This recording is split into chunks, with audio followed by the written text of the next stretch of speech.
ଜଗନ୍ନାଥ। ନମସ୍କାର ଦର୍ଶକ ବନ୍ଧୁ। ଶୁକ୍ରଙ୍କର ଯେଉଁ ରାଶି ଚଳନ ହେଉଛି ଏହି ମାସ ଏପ୍ରିଲ ମାସ 19 ତାରିଖରେ, ତାହା ପ୍ରତିଟି ବ୍ୟକ୍ତିଙ୍କ ଜୀବନରେ କ'ଣ ପ୍ରଭାବ ପକାଇବା ଆସନ୍ତୁ ଜାଣିବା। ଶୁକ୍ର ହେଉଛନ୍ତି ଭୋଗ ବିଳାସ ଐଶ୍ୱର୍ଯ୍ୟ କାରକର ଗ୍ରହ। ଯଦି ଆପଣଙ୍କ ଜାତକରେ ଶୁକ୍ରଙ୍କର ସ୍ଥିତି ବହୁତ ଭଲ ଅଛି, ତାହେଲେ ଆପଣଙ୍କ ଜୀବନରେ ଧନ ସୁଖ, ଧନ, ଯାନବାହନ ସୁଖ, ପ୍ରେମ ସମ୍ପର୍କରେ ମଧୁରତା, ପାରିବାରିକ ଜୀବନରେ ସୁଖ ତ ସବୁ ଇତ୍ୟାଦି ମିଳିଥାଏ। ତେବେ ରାଶିଚକ୍ର କ୍ରମରେ ଏବେ ଆସନ୍ତୁ ଜାଣିବା ମୀନ ରାଶି ବିଷୟରେ।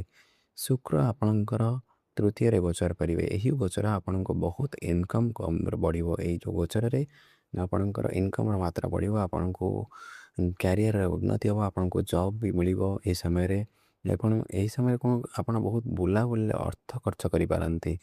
ଯେହେତୁ ଆପଣଙ୍କୁ ସବୁ ପ୍ରକାର ସୁବିଧା ସୁଯୋଗ ମିଳିଯାଉଛି, ସେଥିପାଇଁ ଆପଣ ଲକ୍ସରୀରେ ରହି ଆପଣ ଆଳସ୍ୟ ପ୍ରୟାଣ ହୋଇଯିବେ। ସେଥିପାଇଁ ଆପଣଙ୍କ କ୍ୟାରିୟରରେ ମଧ୍ୟ ପ୍ରୋବ୍ଲେମ୍ ହୋଇପାରେ। ସେଥିପ୍ରତି ଟିକେ ଯତ୍ନବାନ ହୁଅନ୍ତୁ, ଆଳସ୍ୟକୁ ପରିତ୍ୟାଗ କରନ୍ତୁ। ଯଦି ମୋ ଭିଡ଼ିଓଟି ଭଲ ଲାଗୁଥିବ